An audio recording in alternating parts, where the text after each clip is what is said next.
Sirah Nabi Harun alaihi salam.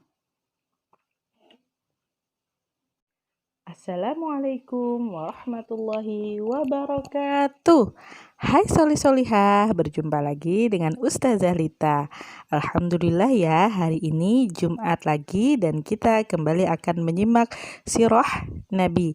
Sirah Nabi yang akan solih-solihah simak pada hari ini adalah sirah Nabi Harun alaihi salam. Seperti biasa, sebelum kita memulai menyimak sirah, maka kita akan berdoa terlebih dahulu. Sikap duduk yang baik ya, agar mendapat rahmat. Isti'dazan, khusyu'an, doaan, siap. Abata, bismillahirrahmanirrahim. Rabbi zidni ilma warzuqni fahma. Ya Allah, tambahkanlah kepadaku ilmu dan berikanlah aku pemahaman. Amin ya rabbal alamin.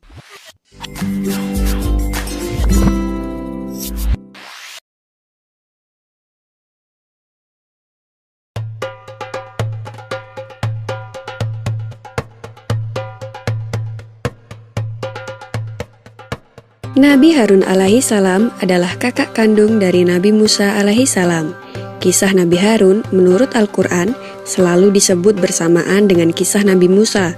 Nabi Harun memiliki kemampuan merangkai kata dan lebih fasih berbahasa daripada adiknya. Karena itu, Nabi Musa memohon kepada Allah untuk mengutus Nabi Harun untuk mendampinginya dalam menghadapi Fir'aun.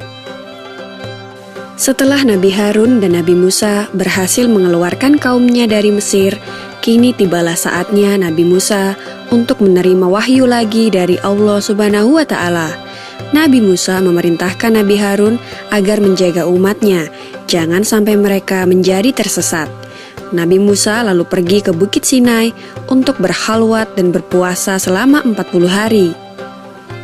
Di atas bukit itu, Nabi Musa kemudian memohon kepada Allah Subhanahu wa Ta'ala, "Ya Tuhan, dapatkah aku melihat Engkau?" Allah Subhanahu wa Ta'ala berfirman, "Engkau tidak akan sanggup melihatku, tetapi cobalah lihat bukit itu. Jika tetap berdiri tegak di tempatnya, maka kau akan dapat melihatku." Lalu Nabi Musa menoleh ke arah bukit atau gunung yang dimaksud. Seketika gunung yang dilihat hancur, lalu masuk ke dalam perut bumi. Nabi Musa terkejut, seluruh tubuhnya gemetar, dan ia jatuh pingsan. Setelah sadar, beliau bertasbih dan memohon ampun. "Maha besar Engkau Tuhan semesta alam, ampunilah aku dan terimalah taubatku, dan aku akan menjadi orang pertama yang beriman kepadamu." Selanjutnya, Allah Subhanahu wa Ta'ala menurunkan kitab Taurat yang berupa potongan batu, yang di dalamnya tertulis pedoman hidup dan penuntun beribadah. Ketika Nabi Musa turun dari Bukit Sinai, ia sungguh terkejut. Kaumnya ternyata telah tersesat. Mereka berpesta dan menyembah patung anak sapi yang seluruhnya terbuat dari emas. Nabi Musa segera menegur saudaranya, yaitu Nabi Harun yang telah dititipi agar menjaga umatnya. Nabi Harun berkata bahwa ia sudah memperingatkan mereka, namun mereka tidak mendengarkan. Mereka menganggap Nabi Harun adalah orang yang lemah. Setelah diselidiki, ternyata orang yang bernama Samiri yang mengajak kaum Nabi Musa untuk membuat patung anak sapi dan menyembahnya. Nabi Musa sangat marah, sehingga Samiri diusir dan tidak boleh ada orang yang berbicara dengannya. Samiri juga dikutuk jika ia disentuh atau menyentuh manusia, maka ia akan terkena demam dan sakit. Itulah siksaan di dunia. Adapun nanti di akhirat, Samiri akan dimasukkan ke dalam neraka. Kemudian Nabi Musa memerintahkan kaumnya yang telah tersesat menyembah patung anak sapi untuk segera bertaubat kepada Allah Subhanahu wa Ta'ala dengan taubat yang sebenar-benarnya.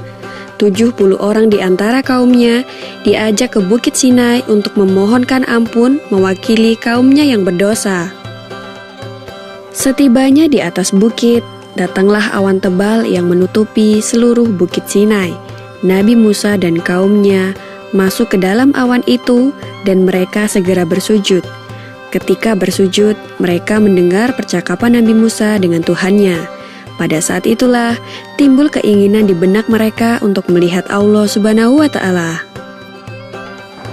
Setelah Nabi Musa selesai berbicara dengan Allah Subhanahu wa Ta'ala, mereka berkata kepada Nabi Musa, "Kami tidak akan beriman kepadamu sebelum kami dapat melihat Allah dengan terang dan nyata." Sebagai jawaban atas kelancangan mereka itu, Allah Subhanahu wa Ta'ala menurunkan petir yang menyambar dan merenggut nyawa mereka sekaligus. Nabi Musa merasa sedih melihat nasib 70 kaumnya itu. Mereka adalah orang-orang terbaik yang dikumpulkan dari kaumnya. Beliau memohon kepada Allah Subhanahu wa Ta'ala agar mereka diampuni dan dihidupkan kembali. Allah Subhanahu wa Ta'ala mengabulkan doanya. 70 orang yang sudah mati itu dihidupkan kembali. Nabi Musa kemudian menyuruh mereka berjanji untuk berpegang teguh dengan kitab Taurat sebagai pedoman hidup.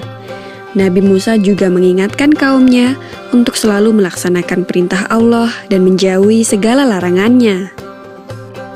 Demikianlah kisah Nabi Harun dan Nabi Musa dalam menghadapi kaumnya yang sesat menyembah patung anak sapi. Semoga kisah ini dapat mempertebal iman kita dan selalu ingat untuk melaksanakan perintah Allah dan menjauhi larangannya. Amin ya robbal alamin.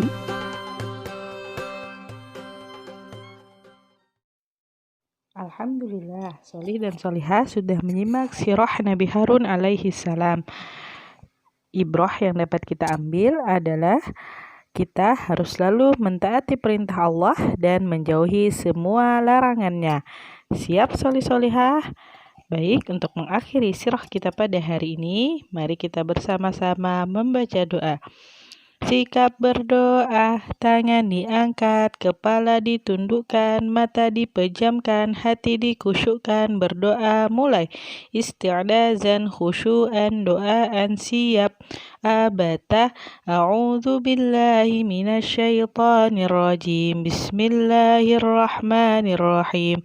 Wal 'ashr, innal insana lafi khusr illa alladhina amanu wa amilus salihati wa tawasau bil haqqi wa tawasau bis sabr.